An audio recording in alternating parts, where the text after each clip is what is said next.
जबर जमाना आ गया है। एक जमाना था जब बेटियों के घर में पानी पीना भी पाप था। अब देखो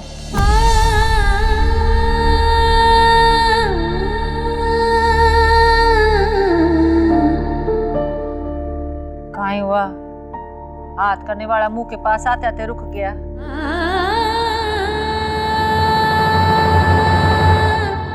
अच्छा लगा देख के, थारे में गैरत है, शर्म है थारे में, बेटी के घर पे बैठ के खा रही। सांची में समदन सा कैसा लगे बेटी के घर पे आके बैठना, दामाद की कमाई हुई रोटी खाना।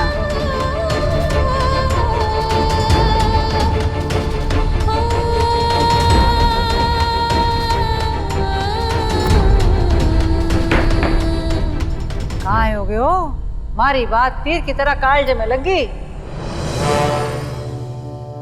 हाँ, बहुत शर्म आ रही होगी, ऐसा लग रहा है धरती फट जाए, मैं धस जाऊं। पर थारे कहने से काय होगा, थारे कहने से तो तारा भी नहीं टूटेगा। और धरती माँ के पास तो बड़े काम है, थारे कहने से थोड़ी जुड़ेगी टूटेगी। थारे से कुछ नहीं होने वाला। मैं थारे को एक राय दूं, तू एक काम कर, तू जाके ना एक बहुत बड़ा सा गहरा सा कुआं ढूंढ ले।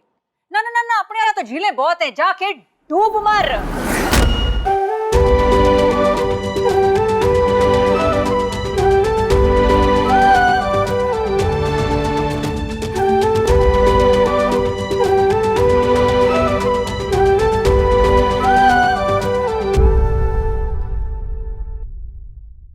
प्रीति सा, जड्डो के काहे खड़ी हो? जाओ और डूब मरो।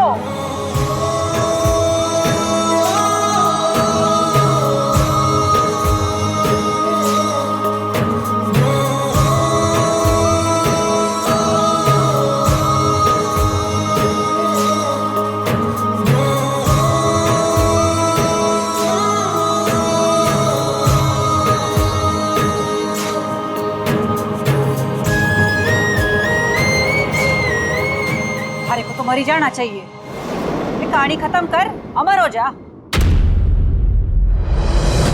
बेटी के घर में रहेगी तो खानदान की नाक नहीं कट जाएगी। सारी परंपराएं रीति रिवाज सब टूट न जाएंगे। और जो इज्जत से मर गई तो सारे रिश्तेदार बोलेंगे वाह भाई साहब कमाल कर दिया, मर गई और बेटी के घर नहीं गई। बेटी ने इतना प्यार किया, उसकी कोई परवाह नहीं। दामाद ने इतनी इज्जत दी, इतना मान दिया, उसे ठोकर मार के चली गई। थारी को तो अब भी मर जाना चाहिए इसी वक्त, ताकि कोई लुगाई अपनी बेटी और अपने दामाद को अपना समझने की भूल ना करे, चाहे सारा जीवन अपने बेटे और बहू की गालियां खाती रहे।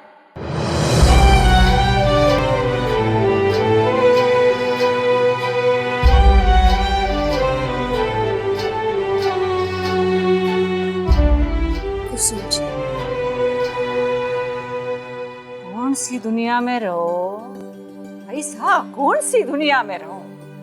जमाना बदल गया है। आंखों में नल लगा के दबाड़ दबाड़ आंसू बहाने का जमाना ना है। औरतों के हक से जीने का जमाना है, औरतों के बराबरी से जीने का जमाना है। औरतें कहाँ की कहाँ पहुंच गई, चांद तारों पे पहुंच गई, आकाश में रॉकेट चलावे, प्लेन चलावे, और आप अपने इतने से शरीर को बोझ मार के मरने चले हो। कहाँ है? अपने बेटे को 18 महीने पेट में रखा था, जो उससे इतना ज्यादा लगाव है? या बेटी के जापे में बहुत पीड़ हुई थी कि उसे नफरत करो? बेटे का घर अपना लगे, बेटी का घर पर आया।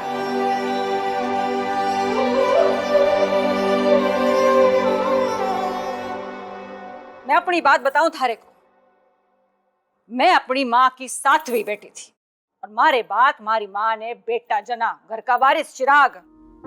जीवन भर मारी माँ ने उसके बहुत लाड़ किए, बेटे को ठूस ठूस के घर का देसी घी खिलाया, और हम बेटियों के हिस्से में आया आधा पेट ताने और आधा पेट भरा हमारे भाई के जूठे खाने से। हमारे को बिल्कुल न भाता था। हमारी माँ ने जीवन भर बेटी और बेटे में बहुत भेदभाव किया। काहे? बेटा घर का चिराग है, बुढ़ापे की लाठी बनेगा, स्वर्ग के द्वार पे जाके छोड़ के आएगा। पर ऐसा कुछ नहीं हुआ। जब बुढ़ापे में आई ना, बिस्तर पकड़ा ना, तो हम बेटियों ने सेवा की, सबने मिलके। बेटे ने काहे की अर्थी के लिए लकड़ी जुटाई, उसने सब कुछ हमने किया, लेकिन एहसान नहीं जता रहे। बचपन के कर्जे को ब्याज के साथ चुकाया हमने। हमारी माँ बहुत रोई, बहुत हमारी रोना था हमारी माँ ने। बहुत शर्म आई उसको आनी भी चाहिए थी शर्म। बहुत भेदभाव किया उसने हम सबके साथ, मेरे को बिल्कुल अच्छा नहीं लगता। मैंने तो समझन सा ऐसा कुछ भी नहीं किया, कोई भेदभाव नहीं किया अपने बच्चों में, दोनों को एक जैसा दिया, एक जैसा पढ़ाया लिखाया उड़ाया। तो काहे करो शर्म, काहे करो संकोच। साची बात है, थारा आना हमारे को बिल्कुल नहीं सुहाया। इसलिए नहीं कि तू अपनी बेटी के घर रहने आई है, इसलिए कि हमारे को तू ना सुहाती। थारी हरकतें, थारी सोच बिल्कुल नहीं। मजा तो तब आता जब तू बिना संकोच, बिना शर्म के बहुत घमंड से कहती कि देखो हमारी बेटी को हमारे से कितना प्यार है, कितनी परवाह करे हमारी। तूने हमेशा हमारे को अपनी बेटी की सास की तरह देखा, तो मैं भी सास बन के रही। कभी सहेली की नजर से भी देखती।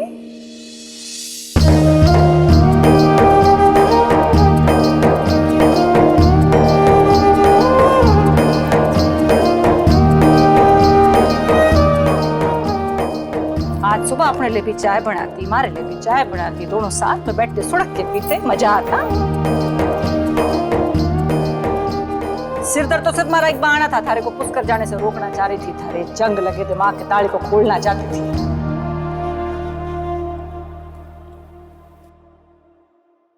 हमारी बात खत्म हो गई, जा मर जा।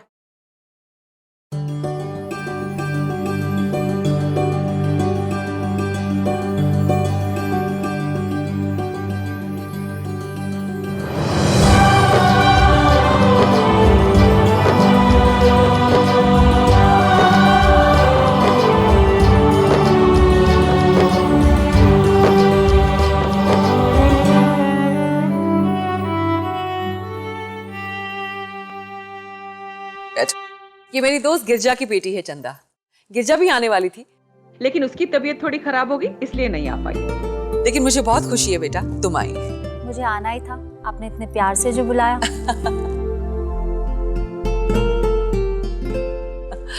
केटी, इनसे मिल। ये चंदा है। हाय। दैट्स केटी।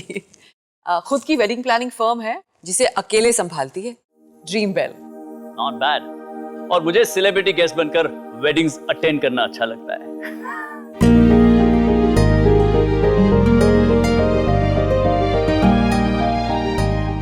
केटी, क्यों ना तू चंदा को अपनी वो फिल्म पोस्टर वाली वॉल दिखा ले, जब तक चाय वगैरह भी आ जाएगी।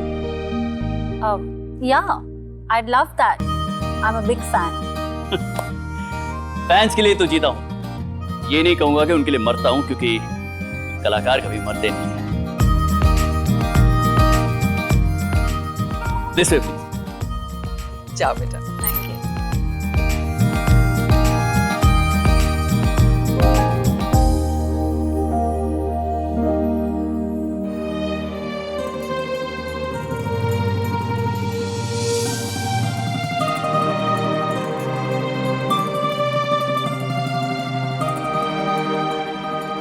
अरे इस घर पे हक है, मारे पे नहीं। छोड़ मारेगा, छोड़।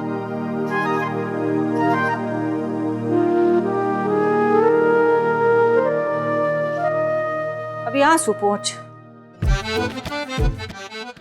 थारी मारी बीन कहीं बजेगी प्रीति।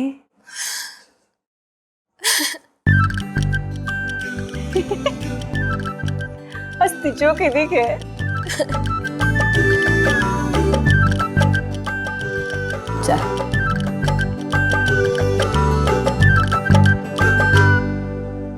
प्लीज, ये है माय रूम।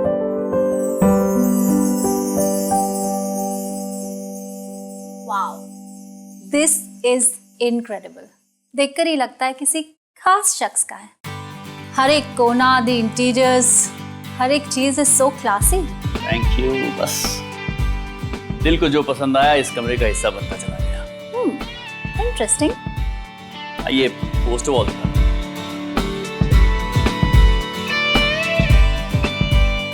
इस फिल्म की शूटिंग कमाल की थी। रेगिस्तान में शूट कर रहा था मैं ये। वहां एक ऊंट अचानक से बेकाबू हो गया था।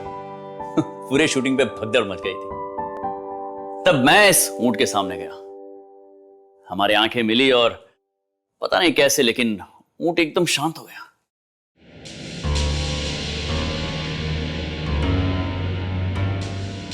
Star power I guess.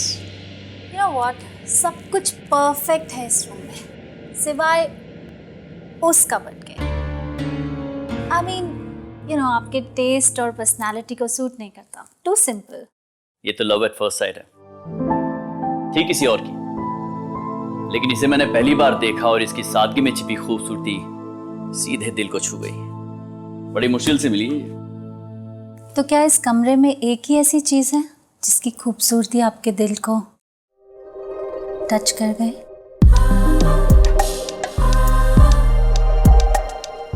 जी, मैं कुछ समझा नहीं। अब आइए ना, पोस्टर वॉल दिखाता हूँ। पोस्टर्स तो देख लिए, अब फिल्म दिखाइए प्लीज। अकेले हैं हम यहाँ पर, खुलकर बात कर सकते हैं। ये इनोसेंट होने की एक्टिंग करने की कोई जरूरत नहीं। मुझे टू द पॉइंट बात करना पसंद है। यहीं पर क्लियर कर लेते हैं और नीचे जाके अपनी फैमिलीज को बता देंगे। क्या क्लियर करना है, क्या बताना है, मैं कुछ समझ नहीं पा रहा हूँ आप क्या कह रही हैं। हमारे रिश्ते की बात। हमारा रिश्ता? ये एक्टिंग करना बंद करो। आई लाइक यू, पसंद हो तुम मुझे। स्मार्ट, हैंडसम, क्लासी, और मेरे बारे में भी तुम ये कह सकते हो, सुंदर हूँ, स्मार्ट हूँ, और किसी भी लड़के को एक बार में पसंद आ जाऊँ, इस लायक हूँ। एक मिनट देखिए, आपको शायद कोई मिसअंडरस्टैंडिंग हो रही है। ऐसा कुछ नहीं है।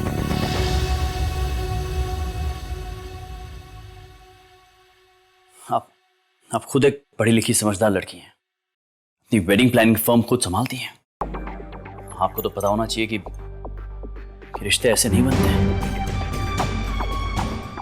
शादी एक उम्र भर का कमिटमेंट है। इसमें दो लोगों के बीच में अंडरस्टैंडिंग होनी चाहिए, कंपैटिबिलिटी होनी जरूरी है, एक कनेक्ट होना चाहिए, एक ऐसा तार जो बिन कुछ कहे दिल अपने आप जोड़ लेता है। और हमारे बीच में ऐसा कोई तार हमें जोड़ता हुआ मैं नहीं देख रहा हूं। आपका और मेरा कोई जोड़ नहीं है। एक्सक्यूज मी।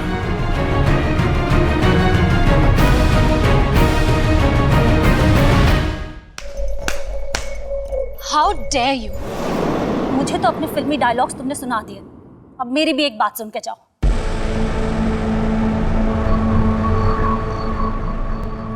तुम होते कौन हो मुझे रिजेक्ट करने वाले? देखिए, बात रिजेक्शन की नहीं है। आपको जो मिसअंडरस्टैंडिंग हुई थी, मिसअंडरस्टैंडिंग मुझे नहीं है, तुम्हें अपने आप को लेकर है केटी। कंपैटिबिलिटी, कनेक्शन, और शट अप केटी। तुम जानते हो इन बातों का मतलब क्या होता है? कभी अपने अंदर झांक के देखा है तुमने? दुनिया तुम्हें कुछ नहीं बोलेगी, लेकिन आज मैं तुम्हें आईना दिखाऊंगी। ये जो फिल्मी डायलॉग्स है ना, ये मूवीज में बहुत अच्छे लगते हैं, लेकिन रियल में एक ऐसे इंसान के मुंह से बिल्कुल अच्छे नहीं लगते हैं, जिसकी लाइफ में क्या हुआ है ये किसी से छुपा नहीं। वो तो जरा सा मेरा दिल क्या आ गया तुम पे, वरना तुम जैसे इंसान के साथ कौन शादी करना चाहता है? कोई भी लड़की तुम जैसे इंसान के साथ शादी करने के पहले 10 बार सोचेगी, जिसकी बीवी उसे छोड़ के चली गई है।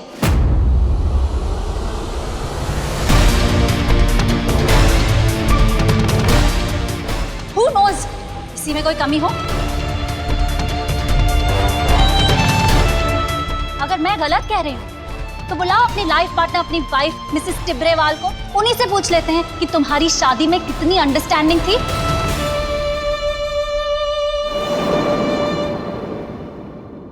कहाँ है वो? कहाँ छुपा के रखा है अपनी वाइफ को? बुलाओ उसे, बुलाओ ना। चंदा, बहुत। तुम्हें केटी से सवाल करने का हक किसी ने नहीं दिया। अपने लाडले की फेल्ड शादी पर पर्दा डालने की कोशिश मत कीजिए। आपके मुंह पे किसी ने आपकी इज्जत की धज्जियां नहीं उड़ाई ना, लेकिन पूरी दुनिया जानती है कि केटी की बीवी शादी के 2 साल बाद ही अपने आशिक के साथ भाग गई थी।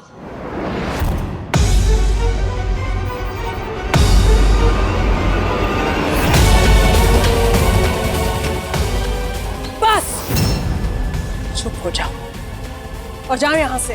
चुप सच्चाई चुभती है, लेकिन आपके चेहरे पर बतानी जरूरी है ताकि आपका ये सो कॉल्ड लाडला दोबारा किसी की इंसल्ट ना करे। क्या डायलॉग मारे थे तुमने? हाँ, कनेक्शन, कंपैटिबिलिटी। तो मिस्टर केटी, ये बताइए कि आपकी बीवी का कनेक्शन आपके साथ टूट के किसी और के साथ क्यों जुड़ गया?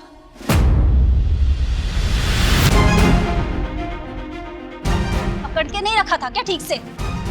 बोलो, am I wrong? और क्या रीजन है कि बीवी के जाने के 20 साल बाद भी कोई लड़की तुम्हारी लाइफ में नहीं आई?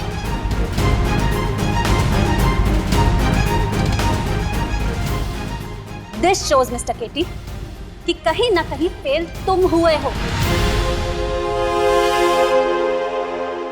तुम्हारे रिजेक्ट करने से मैं नहीं, एंड 1 सेकेंड, मुझे रिजेक्ट करने वाले तुम होते कौन हो?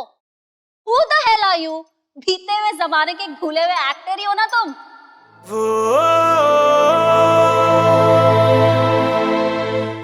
बस, खानदानी है इसलिए लिहाज कर रहे हैं, नहीं तो हमारे घर में हमारी छत के नीचे खड़े होकर कुछ भी बोले जा रही हो तुम।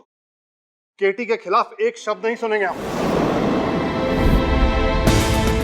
किसने हक दिया तुम्हें मेरे बेटे की इंसल्ट करने का? इंसल्ट? अंकल जी, इंसल्ट करने के लिए पहले इज्जत होनी जरूरी होती है।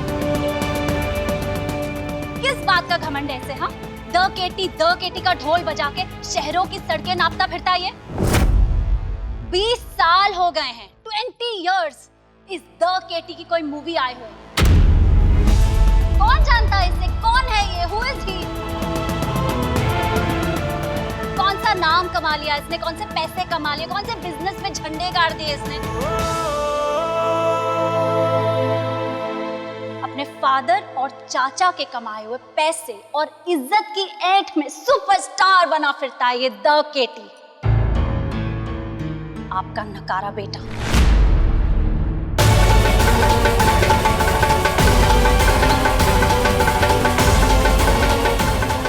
एंड फ्रैंकली स्पीकिंग, इसके द केटी के बगल के जिम्मेदार कहीं ना कहीं आप लोग भी हैं। आपके पास पैसा है इसका मतलब ये नहीं कि बेटा कुछ ना भी करे तो भी चलता है। हर इंसान को अपनी इज्जत अपनी मेहनत से कमानी होती है। किसी को ये नहीं सूझा कि इसके द केटी के बबल को बर्स्ट करे और इसे समझाए, बेटा जा कुछ काम कर, किसी लायक बन, ताकि चन्ना जैसी लड़की जब इसकी लाइफ में आए इसके पहले अपनी ये हैसियत समझ ले कि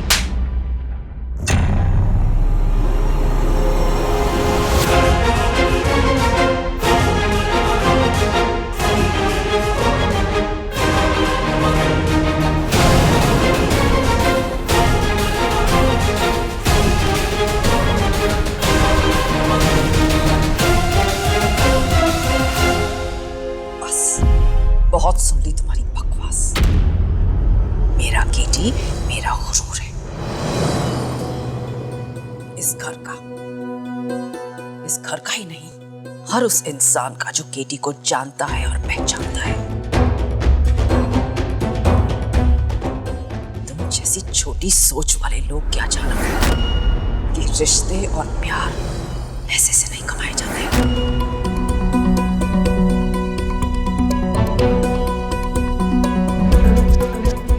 केटी अपने आप में संपूर्ण है। उसे ना पहले, ना अब और ना कल किसी नाम या सहारे की जरूरत पड़ेगी। धन की कोई कमी नहीं है उसे, लेकिन उसकी सबसे कीमती दौलत है उसका दिल, जो एकदम सच्चा है, जिसके अंदर औरों की परवाह है, इज्जत है, प्यार है, दर्द है, चिंता है। छल कपट से दूसरों की बेइज्जती करना, दूसरों को नीचा दिखाना, इससे मेरा केटी कोसों दूर है। और इस बात का हम सबको घमंड है। अरे वो तो तुम हो जिसकी तकदीर में मेरे केटी जैसा लड़का नहीं है।